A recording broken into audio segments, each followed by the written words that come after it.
बच्चों last lecture में मैंने तुम लोगों को कुछ टॉपिक्स पढ़ाए थे, एक बार मैं वो रिवाइज करवा देती हूँ। सबसे पहले हमने पढ़ा था यहाँ पर मोल फ्रैक्शन।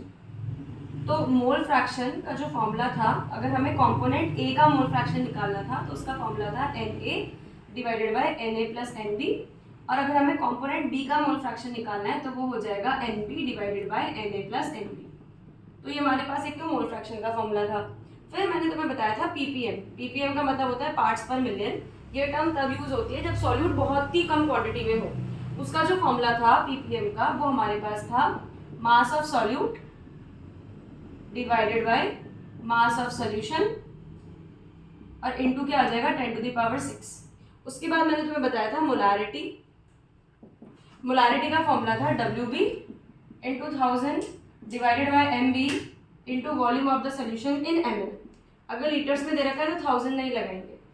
और मोलारिटी का जो हमारे पास फॉर्मूला था वो था WB into 1000 divided by MB into mass of the solvent in grams.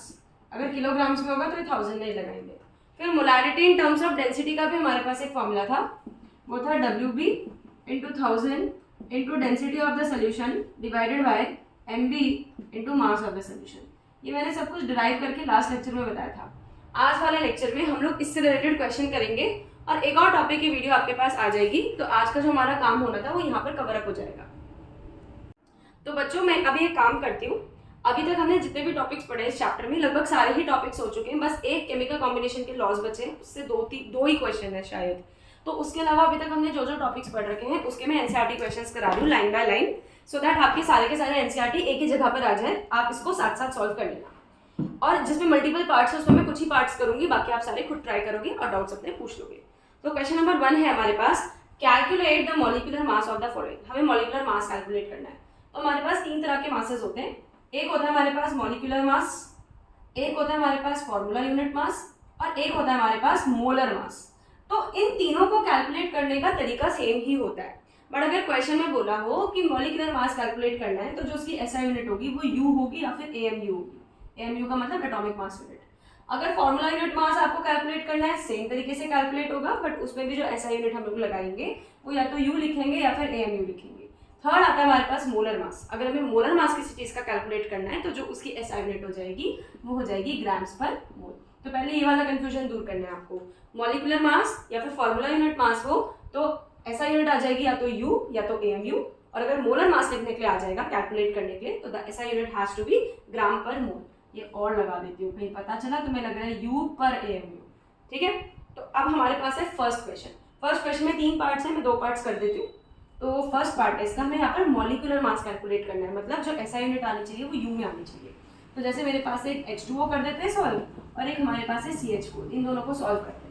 अब आपको थोड़ा मेथोडोलॉजी का भी ध्यान रखना है कि किस तरीके से आप आंसर अटेम्प्ट कर रहे हो।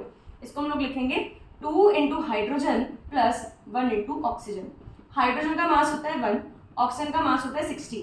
अब अगर आपको बहुत ज़्यादा इसमें प्रिसाइज होना है तो हाइड्रोजन का मास आप लोग लोगे 1.008, और ऑक्सीजन का जो आप मास लोगे वो 16.00, मतलब 16 ही लोगे। वो देख लेना आपके स्कूल में किस तरह से कराया जा रहा है। तो उसको सॉल्व करेंगे तो हो जाएगा 2 1 = 2 प्लस 16, तो यहाँ पर आंसर जाएगा 18U। उसी तरह से अगर मुझे CH4 का कैलकुलेट करना है तो 1 into carbon plus 4 into hydrogen is equal to, carbon का मास होता है 12, अगर प्रिसाइज देंगे तो 12.01 हो जाएगा। हाइड्रोजन का मास होता है 1, प्रिसाइज देंगे तो 1.008 हो जाएगा। जब इसको आप सॉल्व करोगे तो आपका जो फाइनल आंसर आएगा दैट विल बी 16U। तो ये आपका फर्स्ट क्वेश्चन कंप्लीट हो गया। अब आता है हमारे पास क्वेश्चन नंबर 2। क्वेश्चन नंबर 2 है, calculate the mass percentage of different elements present in sodium sulphate. तो हमारे पास सेकंड क्वेश्चन में कंडीशन है कि हमारे पास एक कंपाउंड है जिसका नाम है सोडियम सल्फेट Na2SO4। अब हमें क्या करना है, Na2SO4 में जितने भी एलिमेंट्स हैं वो सबकी परसेंटेज कैलकुलेट करनी है कि कितनी कितनी है। तो उसके लिए सबसे पहले Na2SO4 का मास कैलकुलेट करेंगे। तो मास हो जाएगा 2 into Na plus 1 into S plus 4 into oxygen. अब इसको सॉल्व करते हैं। सोडियम का मास होता है 23, सल्फर का मास होता है 32, और ऑक्सीजन का मास होता है 16। मैं प्रिसाइज वैल्यू नहीं ले रही हूँ, मैं इस तरह से सॉल्व कर रही हूँ। तो सोडियम का 2 इंटू 23 हो जाएगा 46, ये हो जाएगा 32 और ये हो जाएगा 64। जब आप इस पूरे को सॉल्व करोगे तो आंसर आ जाएगा आपका 142 ग्राम पर मोल। तो ये तो हो गया हमारे पास पूरे के पूरे कंपाउंड का मोलर मास। अब हमें यहाँ से हर एक एलिमेंट की परसेंटेज निकालना है कि भाई सोडियम कितना परसेंट है, सल्फर कितना परसेंट है और ऑक्सीजन कितना परसेंट है। तो सबसे पहले कैलकुलेट करेंगे मास परसेंटेज ऑफ सोडियम। अगर हमें सोडियम का मास परसेंटेज कैलकुलेट करना है तो उसका फॉर्मूला हो जाएगा मास of sodium divided by mass of the compound into 100। तो यहाँ पर सोडियम का मास कितना है 2 × 23 कितना है यहाँ पर सोडियम 46 डिवाइडेड बाय जो पूरा कंपाउंड है उसका मास कितना है 142 × 100। इसको आप सॉल्व कर लेना। फिर उसके बाद सेकेंड हमें कैलकुलेट करना है मास परसेंटेज ऑफ सल्फर। तो उसी तरह से मास ऑफ सोडियम की जगह यहाँ आ जाएगा mass of sulphur divided by mass of compound और यहाँ पर क्या हो जाएगा इनटू 100। अब सल्फर का मास यहाँ पर कितना है 32 डिवाइडेड बाय 142 × 100। आप इसको सॉल्व कर लेना। लास्ट में हमें कैलकुलेट करना है मास परसेंटेज ऑफ ऑक्सीजन। तो mass percentage of oxygen calculate करने के लिए mass of oxygen divided by mass of compound into क्या आ जाएगा 100। अब ऑक्सीजन यहाँ पर कितना है 64 और कंपाउंड का मास कितना है 142 × 100। आप जब इन तीनों को सॉल्व कर लेंगे तो तीनों को ऐड कर लेना। अगर आपका आंसर सबको सारी परसेंटेज को ऐड करके 100 आ रहा है तो मतलब आपने सही करा हुआ है। तो ये आपका हो गया क्वेश्चन नंबर 2। अब नेक्स्ट आता है हमारे पास क्वेश्चन नंबर 4। क्वेश्चन नंबर 4 करते हैं।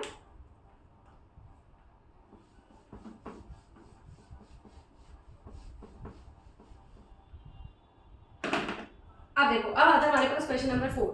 क्वेश्चन नंबर 4 कहता है calculate the amount of carbon dioxide that could be produced when 1 mole of carbon is burned in air. तो सबसे पहले हम लोग ये चेक करते हैं कि कार्बन डाइऑक्साइड बनता कैसे। तो कार्बन डाइऑक्साइड बनाने की एक सिंपल सी इक्वेशन होती है, carbon plus oxygen gives CO2। इसको बैलेंस कर लेते हैं, बट ये ऑलरेडी बैलेंस है तो उसे हमें कोई ज़्यादा टेंशन लेने की जरूरत नहीं है। तो क्वेश्चन में हमें ये बताना है कि अगर मैं फर्स्ट पार्ट में अगर मैं देखूँ कि अगर मैं 1 मोल ऑफ कार्बन को जला रही हूँ तो मुझे कितना CO2 मिल रहा है, मुझे ये कैलकुलेट करना है। उससे पहले हम लोग थोड़ा इसका स्टोकियोमेट्री पढ़ लेंगे। तो हमारे पास जो इक्वेशन थी वो थी C + O2 gives a CO2। तो अगर मैं इसको स्टोकियोमेट्री की भाषा में लिखूँ तो मैं इसको ऐसे लिख सकती हूँ कि we have 1 mole of carbon and 1 mole of oxygen, जिससे हमें क्या मिल रहा है 1 मोल ऑफ CO2। यहाँ पर क्वेश्चन में सिर्फ 2 चीज़ों के बारे में बात हो रही है, कार्बन और CO2 के बारे में। मतलब क्वेश्चन में केवल इतना पूछा गया है कि अगर मेरे पास 1 मोल ऑफ कार्बन है तो मुझे कितना CO2 मिलेगा। इस क्वेश्चन में कहीं पर भी ऑक्सीजन को उन्होंने मेंशन नहीं कर रखा है, तो हम लोग थोड़े टाइम के लिए ऑक्सीजन को इग्नोर कर देते हैं। तो अगर हम इस सिचुएशन में आ जाएं तो बस हमें इतना पता है कि भाई अगर मेरे पास 1 मोल ऑफ कार्बन है तो इसका मतलब मेरे पास क्या होगा 1 मोल ऑफ CO2। अब 1 मोल ऑफ कार्बन का मास कितना होता है, कार्बन का मास हुआ 12 और CO2 का मास कितना होता है 12 और ऑक्सीजन का मास होता है 16 × 32। तो 32 + 12 कितना हो जाएगा 44। अब वापस क्वेश्चन पर आ जाओ। क्वेश्चन कहता है calculate the amount of carbon dioxide that could be produced when 1 mole of carbon is burned in air.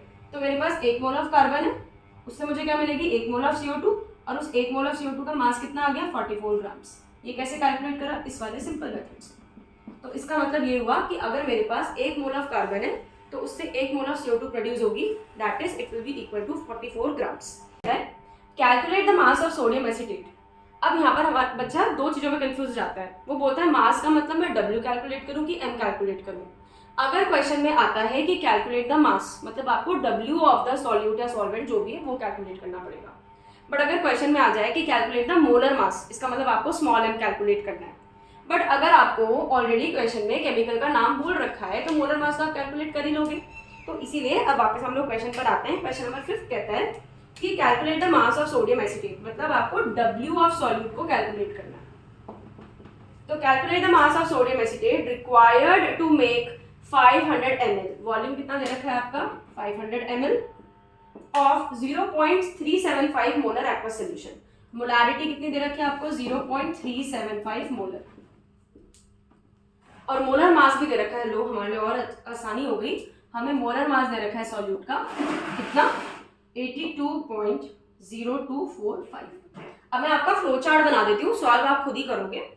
Molarity का जो हमारे पास फॉर्मूला होता है वो होता है WB × 1000 divided by MB × volume of the solution.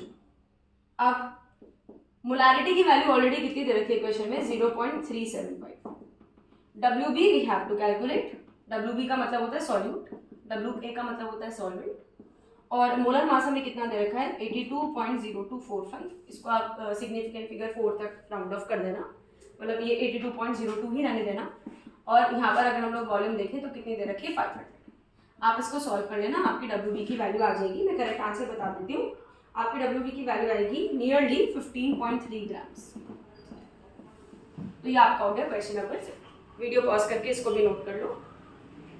जो क्वेश्चन नंबर 4 है उसमें जो थर्ड वाला पार्ट है वो लिमिटिंग रिएजेंट पर है, तो वो आपको नहीं करना क्योंकि वो टॉपिक हमारे कोर्स से कट हो चुका है।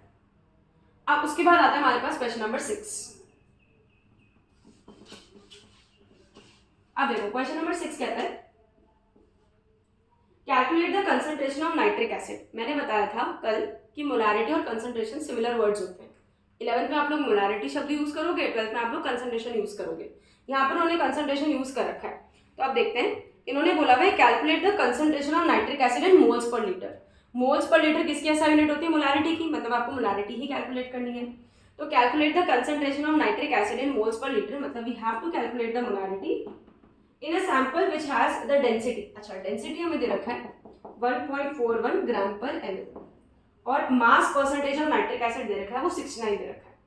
मास परसेंटेज नाइट्रिक एसिड का 69% है। इसका मतलब ये हुआ कि 69 grams of HNO3 is dissolved in 100 grams of solution. अगर हमें कोई भी चीज परसेंटेज में दे रखी मतलब उसको हमने उतने ग्राम्स ऑफ सोल्यूशन में डिसॉल्व करके रखा हुआ, तो ये वाली आपको कंडीशन याद रखनी है। तो अब मैंने तुम लोगों को बताया था मोलारिटी का formula in terms of density. अब जिनको नहीं पता वो एक बार दोबारा से रिवाइज कर लो उस चीज को। मोलारिटी का बेसिकली फॉर्मूला होता है WB into 1000 divided by MB into volume of solution. But हमें एक और चीज पता है कि डेंसिटी का फॉर्मूला होता है मास अपॉन वॉल्यूम। तो यहाँ पे डेंसिटी का फॉर्मूला हो जाएगा मास of solution divided by volume of the solution.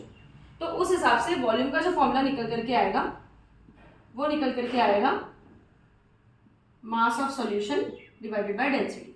इस चीज को, ये जो वॉल्यूम ऑफ द सॉल्यूशन की वैल्यू है, अगर मैं यहाँ पे पुट करूंगी तो मेरे पास जो फॉर्मूला निकल करके आएगा वो इस प्रकार से आएगा m molarity is equal to WB into 1000 divided by MB। अब वॉल्यूम की जगह क्या पुट कर देंगे हम लोग, मास ऑफ सॉल्यूशन, और डिवाइडेड बाय डेंसिटी है वो ऊपर शिफ्ट हो जाएगा। तो हमारे पास डेंसिटी की टर्म्स में एक और फॉर्मूला आ गया, तो हमारे लिए क्वेश्चन लेंथी नहीं हो जाता। आप चाहो तो पहले वॉल्यूम अलग से निकालो, उसके बाद जहाँ पे वैल्यू पुट करो, तो दैट विल बी लेंथियर आपका पार्ट हो जाएगा, तो आपको वो नहीं करना है। तो इसके लिए आप ये वाला डायरेक्ट फॉर्मूला यूज कर सकते हो। अब हम लोग वापस क्वेश्चन में आ जाते हैं। क्वेश्चन है कि हमें मोलारिटी कैलकुलेट करनी है, डेंसिटी दे रखी है, हमें W भी दे रखा है, मतलब सॉल्यूट कितना है मेरा 69 ग्राम्स है। मेरे को सोल्यूशन का भी मास दे रखा है, वो कितना मेरे पास 100 ग्राम्स है, और HNO3 का मास होता है 63 ग्राम्स पर मोल। तो HNO3 का मास है 63 ग्राम्स पर मोल, ये आपका क्या हो जाएगा MB।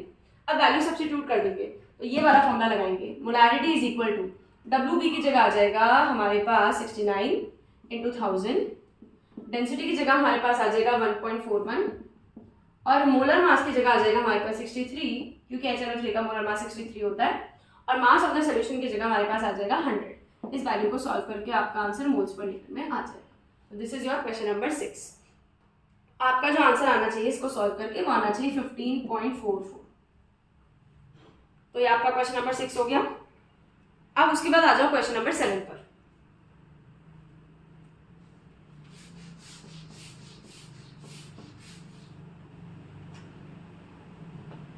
अब देखो क्वेश्चन नंबर 7 कहता है how much copper can be obtain from 100 grams of copper sulphate.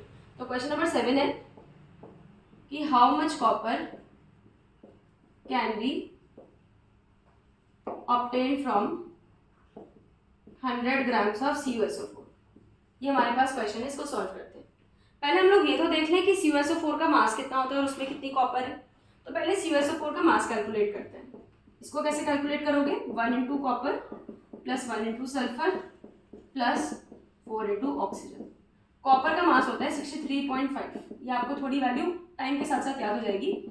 Sulphur का मास होता है 32 और ऑक्सीजन का मास होता है 16। तो इस वैल्यू को अगर आप सॉल्व करोगे तो आपका जो आंसर आएगा निकल करके वो लगभग ऐसा आ जाएगा 159.5 ग्राम्स पर।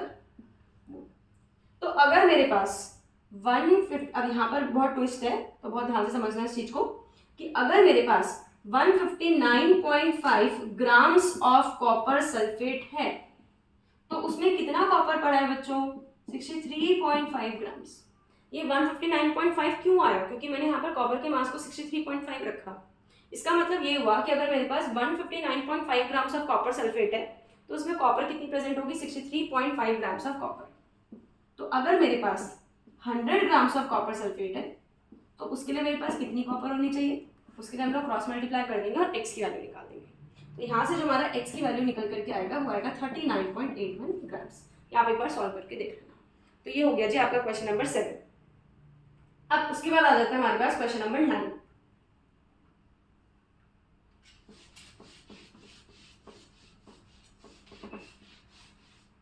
अब नेक्स्ट आता है हमारे पास क्वेश्चन नंबर 9। क्वेश्चन नंबर 9 कहता है calculate the average atomic mass. हमें एवरेज एटॉमिक मास कैलकुलेट करना है। हमें एवरेज एटॉमिक मास कैलकुलेट करना है। तो एवरेज एटॉमिक मास का एक सिंपल सा फॉर्मूला है। एवरेज एटॉमिक मास का फॉर्मूला होता है percentage of first isotope into उसका mass plus percentage of second isotope into उसका मास डिवाइडेड बाय 100।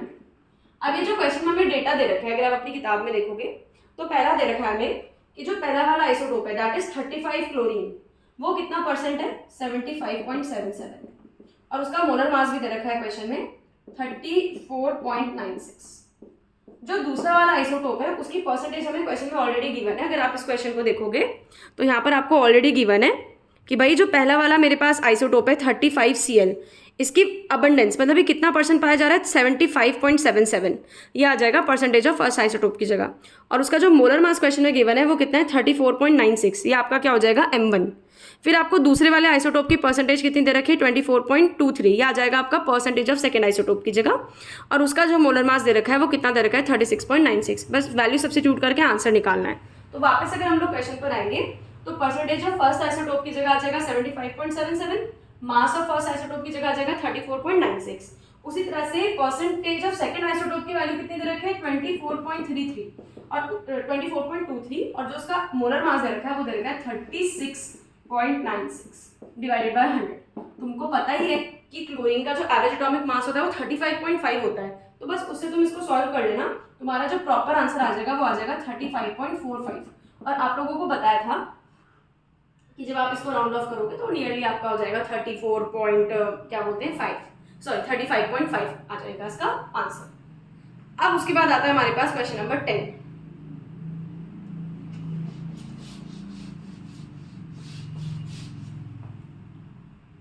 अब देखो क्वेश्चन नंबर 10। क्वेश्चन नंबर 10 है इन 3 मोल्स ऑफ इथेन। मेरे पास है 3 मोल्स ऑफ इथेन। मुझे बताना है कि इन 3 मोल्स ऑफ इथेन में सबसे पहले मुझे कैलकुलेट करना है number of moles of carbon atom. दूसरा मुझे कैलकुलेट करना है number of moles of hydrogen atom. और तीसरा मुझे इसमें कैलकुलेट करना है number of molecules of ethane. तो एक एक करके सारे पार्ट करते हैं, ये भी स्टोइकियोमेट्री टॉपिक से रिलेटेड है। तो मेरे पास है 3 मोल्स ऑफ इथेन, ठीक है। तो सबसे पहले मुझे ये कैलकुलेट करना है कि 3 मोल्स ऑफ इथेन में कितने कार्बन एटम है। बहुत सिंपल क्वेश्चन है। अगर मेरे पास 1 मोल इथेन है तो उसमें कितने कार्बन एटम है? 2। तो अगर मेरे पास 3 मोल्स ऑफ इथेन है तो 3 2 6 कितने कार्बन एटम हो जाएंगे? 6 एटम्स ऑफ कार्बन, या फिर मैं ये भी बोल सकती हूँ 6 moles of atoms of carbon. उसी तरह से मेरे पास अगर नेक्स्ट पार्ट है वो है number of moles of hydrogen atom. ये भी बहुत सिंपल है। अगर मेरे पास एक इथेन है तो उसमें कितने हाइड्रोजन है बच्चों? 6 मोल्स ऑफ हाइड्रोजन एटम। और उसी तरह से अगर मेरे पास 3 मोल्स ऑफ इथेन है तो उसमें कितने हाइड्रोजन एटम हो जाएंगे? 3 6 जा 18 मोल्स ऑफ हाइड्रोजन। तो ये सेकेंड वाले का पार्ट हो गया। तीसरा मुझे कैलकुलेट करना है number of molecules of ethane. ये भी एवोगाड्रो नंबर वाले कॉन्सेप्ट पर बेस्ड है। अगर एक मोल में कितने पार्टिकल्स होते हैं? 6.022 × 10⁻23। तो अगर मेरे पास 1 मोल ऑफ इथेन है तो उसमें कितने मॉलिक्यूल्स हैं? इतने मॉलिक्यूल्स हैं। तो उसी तरह से अगर मेरे पास 3 मोल्स ऑफ इथेन होंगे तो उसमें कितने मॉलिक्यूल्स होंगे बच्चों? इसकी मल्टीप्लाई 3 से कर देंगे। अगर कोई भी ऐसे क्वेश्चन है जो कि तुम्हें समझ ना आया हो तो मुझे बता देना, मैं उसकी दोबारा से वीडियो बना करके भेज दूंगी। तो ये हमारे पास हो गया क्वेश्चन नंबर 10। अब आ जाता है हमारे पास क्वेश्चन नंबर 11।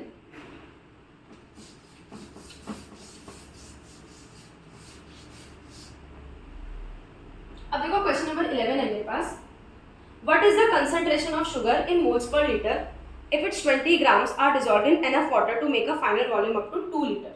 ठीक है, ये भी बहुत ज्यादा सिंपल क्वेश्चन है। तो 11 क्वेश्चन कहता है कि मेरे पास है शुगर। शुगर क्या है हमारे पास? केन शुगर, जिसको सुक्रोज भी बोलते हैं, C12H22O11। इसका मास जब तुम लोग कैलकुलेट करोगे तो आपका जो आंसर निकल करके आएगा वो निकल करके आएगा 342 ग्राम्स पर मोल। अब मुझे कैलकुलेट करना है इसका concentration in moles per litre, मतलब मुझे क्लियरली मोलारिटी कैलकुलेट करनी है। ठीक है, तो मुझे मोलारिटी कैलकुलेट करनी है। इसका ये तो मेरे पास मोलर मास हो गया mb।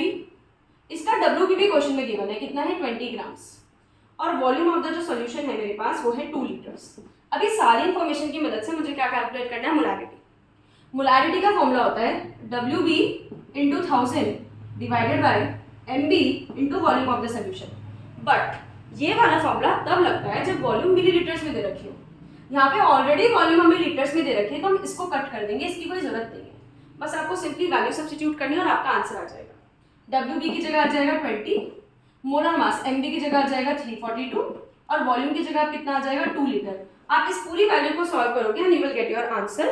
जो आपका फाइनल आंसर निकल करके आएगा वो आएगा 0.0293 मोलर। आप एक बार चेक कर लेंगे। तो ये हो गया आपका क्वेश्चन नंबर 11। अभी हम लोग इतना ही करेंगे, बाकी रेस्ट ऑफ द क्वेश्चंस हम लोग बाद में करेंगे। आपके पास एक और वीडियो आएगी जिसमें इंपेरिकल फॉर्मूला फाइंड आउट करना है, आपको वो कंप्लीट करना है। तो आज इतना ही रखेंगे। अगर कल भी मौसम खराब होता है तो कल में बचे हुए जो 10 क्वेश्चन है वो करूँगी। टोटल 30 कुछ क्वेश्चन है, तो 3 वीडियो में हमारा सारा चैप्टर कवर अप हो जाएगा। फिर फटाफट हम लोग अपना नेक्स्ट चैप्टर स्टार्ट करेंगे। Thank you so much.